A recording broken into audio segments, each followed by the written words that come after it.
খবর থেকে বিদেশের খেলার খবর নিয়ে এই মুহূর্তে আমি মৌসুমী রয়েছি আপনাদের সঙ্গে। শুরু করছি আপনাদের প্রিয় অনুষ্ঠান খেলা আর খেলা। ফুটবলের ডায়েরি নিবেদন করছে সংবাদ প্রতিদিন। আইএসএল এর লিগ শিল্ড জয়ের স্বপ্ন কি পূরণ হবে মোহনবাগান সুপার জায়ান্টের? যুব ভারতীতে রোববার রাতে চেন্নাই এফসির কাছে হারের পর কিছুটা হলেও কঠিন হয়ে গেছে পরিস্থিতি। লিগ শিল্ড জিততে হলে বাকি 3টি ম্যাচই জয় চাই দিমিত্রি পেত্রাতলসের। 6 এপ্রিল দিল্লিতে মোহনবাগানের প্রতিপক্ষ পাঞ্জাব এফসি, 11 এপ্রিল খেলা বেঙ্গালুরু এফসির বিরুদ্ধে। যুব ভারতীতে 15 এপ্রিল লিগের শেষ ম্যাচে মোহনবাগানের প্রতিপক্ষ মুম্বাই সিটি এফসি। চেন্নাই এফসির কাছে 3-2 গোলে হতাশাজনক হারে বড় ধাক্কা খেয়েছে মোহনবাগান। ম্যাচ শেষে মোহনবাগানের সহকারী কোচ ম্যানুয়েল বলেন, লিগ শিল্ড জয়ের কাজটা কঠিন হয়ে গেল, তবে এখনো এই খেতাব জেতাটা আমাদের হাতে আছে। আইএসএল এর শেষ 3 ম্যাচ পাঞ্জাব, বেঙ্গালুরু, মুম্বাই সিটিকে হারলে চ্যাম্পিয়ন হব, তাই এই 3 ম্যাচের প্রতিটাই আমাদের কাছে ফাইনাল। দুদিন বিশ্রাম কাটানোর পর ফের শিলং লাচুং ম্যাচের প্রস্তুতি শুরু করে দিল মোহামেডান। ফুটবলারদের নিয়ে দীর্ঘ বৈঠক করেন কোচ আন্দার সেন্সব ও ফুটবল সচিব দীপেন্দু বিশ্বাস। সেই বৈঠকে ফুটবলারদের উদ্দেশ্যে কোচ বলেন, তারা শ্রেণীদি, গোকুলাম সহ আই লিগের প্রায় সমস্ত শক্তিশালী দলের বিরুদ্ধেই জয় পেয়েছে। শিলংয়ের বিরুদ্ধে জয় তুলে আনতে সমস্যা হবে না, শুধু নিজেদের বিশ্বাস রাখতে হবে। আগামী 2 দিন কলকাতায় অনুশীলন করে শিলং উড়ে যাবে মোহামেডান ফুটবলাররা। এর অনুশীলনের আগে ইন্টারকাসি ম্যাচের ভিডিও ক্লিপিংস দেখানো হয়। সেখানে তাদের গত ম্যাচে গোল মিসের বিভিন্ন সিচুয়েশনকে বিশ্লেষণ করেন কোচ চেরনিসভ। শিলং ম্যাচ জিততে পারলেই লিগ চ্যাম্পিয়ন হয়ে যাবে মোহামেডান, আর যদি অন্যরকম ফলাফল হয় তাহলে শেষ ম্যাচে দিল্লিকে হারাতেই হবে। মহিলা ফুটবলারদের হেনস্থার অভিযোগে দীপক শর্মাকে সাসপেন্ড করল সর্বভারতীয় ফুটবল সংস্থা। খাদের 2 মহিলা ফুটবলারের অভিযোগ করেছিলেন মদ্যপ অবস্থায় তাদের ঘরে ঢুকে হেনস্থা করেন ওই এআইএফএফ কর্তা। তার প্রেক্ষিতে সংস্থার কার্যকারী সমিতি দীপক শর্মাকে ফুটবল সংক্রান্ত যে কোনো কাজকর্ম থেকে বরখাস্ত করা হয়েছে। 1 এপ্রিল এআইএফএফ একটি জরুরি মিটিং ডাকে, সেখানে উপস্থিত ছিলেন সংস্থার সভাপতি, সহসভাপতি ও কোষাধ্যক্ষ। দীপককেও সেখানে ডাকা হয়। কার্যকরী সমিতি আলোচনার পর তাকে সাসপেন্ড করার সিদ্ধান্ত নেওয়া হয়। ক্রিকেটের ডায়েরি। আইপিএল সার্কিটে রিয়ান পরাগ নতুন নয়, কিন্তু চলতি মৌসুমে যেন নতুন রূপে ধরা দিয়েছেন তিনি। বলা চলে রাজস্থান রয়্যালসের মিডল অর্ডারের স্তম্ভ এখন তিনি। ফ্র্যাঞ্চাইজিটির জার্সিতে প্রথম 3 ম্যাচে যথাক্রমে 43, অপরাজিত 84 এবং অপরাজিত 52 রান পেয়েছেন প্রতিশ্রুত সম্পন্ন এই ব্যাটার। রাজস্থান রয়্যালসের তরফে সোশ্যাল মিডিয়া একটি ভিডিও পোস্ট করা হয়েছে। সেখানে দেখা যাচ্ছে রিয়ানকে অরেঞ্জ টুপি পরিয়ে দিচ্ছেন তার মা। পাশাপাশি এই 22 বছর বয়সী অলরাউন্ডারকে প্রশংসায় ভরিয়ে দিচ্ছেন সেন বন্ডো।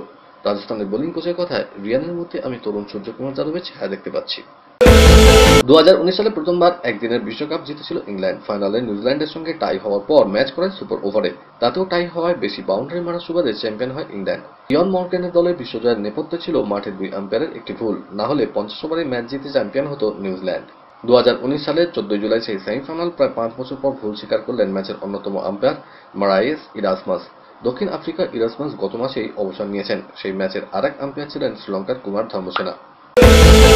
টি-20 বিশ্বকাপ শুরু হতে বাকি রয়েছে আর 60 দিন। প্রতিযোগিতা শুরুর কয়েকদিনের মধ্যেই হবে ভারত বনাম পাকিস্তানের ম্যাচ। নিউ ইয়র্কের নাজাউ কাউন্টিতে সেই ম্যাচের জন্য আলাদা স্টেডিয়াম তৈরি হওয়ার কথা। সে কাজ কতদূর এগিয়েছে সম্প্রতি ভিডিও প্রকাশ করে তা দেখালো আইসিসি। দিল্লির কাছে আইপিএলে প্রথমবার হেরেছে চেন্নাই, তারপরে আরও অস্বস্তিতে পড়লেন মহেন্দ্র সিং ধোনিরা। চেন্নাইয়ের এক বোলার জরুরি কারণে দেশে ফিরে গিয়েছেন। তার ফিরতে বেশ কয়েকদিন সময় লাগতে পারে। দলের হয়ে পরের অন্তত 2টি ম্যাচে তিনি অনিশ্চিত। ছন্দে থাকা এই বোলারের অনুপস্থিতি নিয়ে চাপে চেন্নাই সুপার কিংস। টি-20 ক্রিকেটে হ্যাট্রিকে বিরল কীর্তির সঙ্গে নিজের নাম যুক্ত করে ফেললেন বাংলাদেশের মহিলা ক্রিকেটার ফরিহা তৃষ্ণা। তিনি অস্ট্রেলিয়ার বিরুদ্ধে দ্বিতীয় টি-20 ম্যাচে হ্যাট্রিক করেছেন। 4 উইকেট নিয়েছেন তিনি। লাসিথ মালিঙ্গার টিম সাউদি মার্ক পাভলোভিচের পরে এই কীর্তি গড়েন ফারিয়া, যদিও ম্যাচে 58 রানে হেরে গিয়েছে বাংলাদেশ। টি-20 বিশ্বকাপে খেলবেন না ইংল্যান্ডের তারকা ক্রিকেটার বেন স্টোকস। দেশের হয়ে টেস্ট ম্যাচ খেলার জন্য বিশ্বকাপ থেকে নিজেকে সরিয়ে নিয়েছেন তিনি। টি-20 বিশ্বকাপের আগে খুব বেশি এই ফরম্যাটে ক্রিকেটে নামেননি ইংল্যান্ডের তারকা ক্রিকেটার। দলে সুযোগ পাওয়ার ব্যাপারে এক প্রকার নিশ্চিত ছিলেন, কিন্তু দেশের হয়ে টেস্টে নামবেন সেই কারণে নিজেকে সরিয়ে নিলেন টি-20 বিশ্বকাপ থেকে। খেলার আরো খবর রয়েছে, কিন্তু এখন সময় একটা ছোট্ট ব্রেকের। ফিরছি ব্রেকের পর, সঙ্গে থাকুন।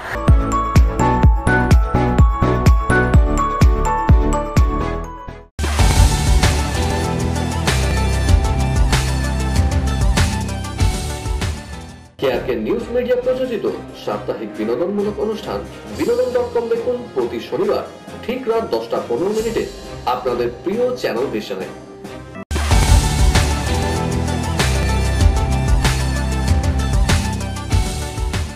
ব্রেকের পর আমি আবার হাজির খেলা আর খেলাতে। বিদেশের ডায়েরি। জার্সি নিয়ে বিতর্ক যেন পিছু ছাড়ছে না জার্মানির। সম্প্রতি জার্মান ব্র্যান্ড অ্যাডিডাসের সঙ্গে দীর্ঘদিনের সম্পর্ক ভাঙার কথা ঘোষণা করেছে সে দেশের ফুটবল ফেডারেশন।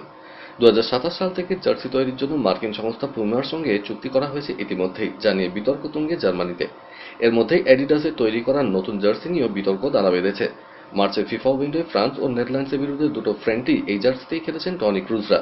সেই জার্সির নকশায় যেভাবে 44 সংখ্যাটা লেখা হয়েছে বিতর্ক তা নিয়েই। নতুন জার্সিতে যে নকশায় এই নম্বর লেখা হয়েছে তার সঙ্গে মিল রয়েছে নাৎসি সুটস্টাফল গোষ্ঠীর লোগোর। এই গোষ্ঠীকে মূলত এসএস বলা হতো। নাৎসি জার্মানিতে পুলিশ, আধা সেনা, কমব্যাট ফোর্স ছিল এই গোষ্ঠীরই অংশ। থামছেনই না ক্রিশ্চিয়ানো রোনাল্ডো, পর্তুগালের ফুটবলার যেন জীবনের সেরা ছন্দে রয়েছেন। মঙ্গলবারও সৌদি প্রো লিগে হ্যাট্রিক করলেন রোনাল্ডো। 72 ঘন্টা কাটতে না কাটতেই টানা দ্বিতীয় ম্যাচে হ্যাট্রিক। রোনাল্ডো 3 গোলের সৌজন্যে সৌদি লিগে আভাকে 8-0 করে উড়িয়ে দিল আল নাসের। রোনাল্ডো 3টি গোলই অবশ্য এসছে প্রথমার্ধে, পাশাপাশি 2টি অ্যাসিস্টও করেছেন তিনি। আগের ম্যাচে আল তাবিয়ার বিরুদ্ধে হ্যাট্রিক করেছিলেন। 11 মিনিটের মাথায় প্রথম গোল রোনাল্ডোর। বক্সের বাইরে মাঝামাঝি জায়গা থেকে নিচু ফ্রিকিকে গোল করেন। 10 মিনিট পরে আবার ফ্রিকিক থেকে গোল, এবার বাঁকানো শটে। এরপর সাদিও মানেকে নিয়ে গোল করান রোনাল্ডো। সদ্য শেষ হওয়া আন্তর্জাতিক বিরতিতে এল সালভাদর এবং কোস্টারিকার সঙ্গে প্রীতি ম্যাচ খেলেছে আর্জেন্টিনা।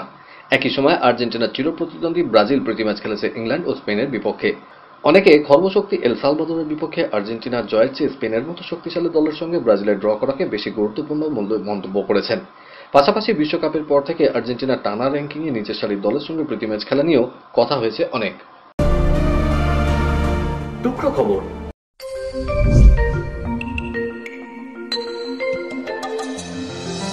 আগামী বিশ্ব দাবা চ্যাম্পিয়নশিপে বর্তমান বিশ্ব চ্যাম্পিয়ন চীনের ডিং লিউরেনের চ্যালেঞ্জার কে হবেন তারই লড়াই শুরু হচ্ছে আজ থেকে। দ্য গ্রেট হলে ক্যান্ডিডেটস দাবায় 64 খোপে শেষ পর্যন্ত কে করবেন বাজিমাত তার দিকে তাকিয়ে বিশ্বের দাবা অনুরাগীরা, বিশেষ করে ভারত। কারণ 8 প্রতিযোগীর মধ্যে 3 জনই ভারতীয়। তারা হলেন রমেশবাবু প্রজ্ঞানন্দ, বিদিত গুজরাটি, ডি গুকেশ। কিংবদন্তি বিশ্বনাথ আনন্দের পর আবার ক্যান্ডিডেটস দাবায় দেখা যাবে ভারতীয় গ্র্যান্ড মাস্টারদের। এই ঘটনা নিঃসন্দেহে ভারতীয় দাবার সেরা বিজ্ঞাপন। 3 ভারতীয় সঙ্গে টক্কর চলবে বিশ্ব দাবা চ্যাম্পিয়নশিপে গতবারের রানার আপ রাশিয়ার ইয়ান নেপোনিয়াচি, আমেরিকার ফ্যাবিয়ানো কারুয়ানা, আজারবাইজানের নিজাত আবাসভ, আমেরিকার হিকারু নাকামুরা, ফ্রান্সের আলিরেজা ফিরোজা। প্রতিযোগিতা চলবে 22 এপ্রিল পর্যন্ত। এই প্রথম একই ভেন্যুতে হবে মহিলাদের ক্যান্ডিডেটস দাবাও। এখানেও পিছিয়ে নেই ভারত। 8 প্রতিযোগীর মধ্যে ভারতের 2 জন, আর বৈশালী কোনেরু হম্পি। বাংলা রেফারি উজ্জ্বল হালদারের মুখে আর একটা পালক। চলতি বছরের শুরুতে ফিফা রেফারির তালিকায় জায়গা পেয়েছিলেন উজ্জ্বল। সহকারী রেফারি হিসেবে নাম অন্তর্ভুক্ত হয়েছিল। এবার আরও বড় কীর্তি, তিনি এএফসি এলিট রেফারি ব্যাচ আন্তর্জাতিক ম্যাচ পরিচালনার সুযোগ পাবেন। উজ্জ্বল যেখানে সহকারী ভূমিকায় থাকবেন, সেখানে রেফারি হিসেবে এলিট ব্যাচ পেয়েছেন হরিশ কুন্ডু। ভারতীয় রেফারিং এর মান নিয়ে যখন অনেক দলই সরব, তখন একটা বড় প্রাপ্তি হিসেবে দেখছেন বাংলার উজ্জ্বল। বর্তমানে ভারতের 16 জন match official AFC elite panel রয়েছে। এর মধ্যে 7 জন রেফারি এবং 9 জন সহকারী রেফারি। উজ্জ্বল বলেন, দায়িত্ব বাড়ল ঘরোয়া প্রতিযোগিতার পাশাপাশি আন্তর্জাতিক টুর্নামেন্টের নির্ভুল ম্যাচ পরিচালনার ক্ষেত্রে। বাংলা থেকে আমি প্রথম 2002 সালে আইএসএল ফাইনালের লাইনে থাকার সুযোগ পেয়েছিলাম। এই অনুষ্ঠানের জন্য স্মার্ট তরুণী অ্যাঙ্কার শীঘ্রই প্রয়োজন। আগ্রহীরা আজই ফোন করুন 9836938876 9836938876। চোট ছাড়িয়ে 6 মাস পরে আবার ফিরেছেন মহিলা ভারোত্তোলক মীরাবাই চানু। প্যারিস অলিম্পিক্সের আগে তিনি অংশ নেবেন থাইল্যান্ডে আইবিডব্লিউ বিশ্বকাপে। গত বছর এশিয়ান গেমসের পরে তিনি চোটে আক্রান্ত হয়েছিলেন। ভারতীয় দলের কোচ বিজয় শর্মা বলেছিলেন, প্যারিসের ছাড়পত্র পেয়ে গিয়েছে চানু, তাই ওকে বিশেষ চাপ দিতে চাই না আমরা। প্যারিস অলিম্পিক্সের চূড়ান্ত মহড়া হিসেবে অস্ট্রেলিয়া 5 ম্যাচের সিরিজ খেলবে ভারতীয় পুরুষ হকি দল। প্রথম ম্যাচ 6 এপ্রিল। পরে 4টি ম্যাচ হবে যথাক্রমে 7, 10, 12 ও 13 এপ্রিল। অধিনায়ক হরমনপ্রীত সিং বলেছেন, অস্ট্রেলিয়ার মতো দলের বিরুদ্ধে খেলেই আমরা অলিম্পিক্সের প্রস্তুতি সেরে ফেলতে চাই। এই সফর খুবই গুরুত্বপূর্ণ হতে চলেছে। কলকাতার ডায়েরি নিবেদন করছে গুডেস হসপিটাল। আইপিএল শেষ হলে শুরু হবে আরও একটা টি20 ফ্র্যাঞ্চাইজি লিগ। পুরুষদের পাশাপাশি মহিলাদের 8টি দল খেলবে প্রতিযোগিতায়। নতুন প্রতিযোগিতার আয়োজক ক্রিকেট অ্যাসোসিয়েশন অব বেঙ্গল বা সিএবি। নতুন প্রতিযোগিতার জন্য প্রয়োজনীয় সমস্ত অনুমতি দিয়েছে ভারতীয় ক্রিকেট বোর্ড। আইপিএল এর আদলে তামিলনাড়ু সহ বিভিন্ন রাজ্যে রয়েছে টি20 ফ্র্যাঞ্চাইজি লিগ। সেই তালিকায় এবার যুক্ত হলো পশ্চিমবঙ্গ। আইপিএল এর পর শুরু হবে বেঙ্গল প্রো টি20 লিগ বা বিপিএল। নতুন প্রতিযোগিতার আনুষ্ঠানিক ঘোষণা করেন সিএবি সভাপতি স্নেহাশিস গাঙ্গুলি।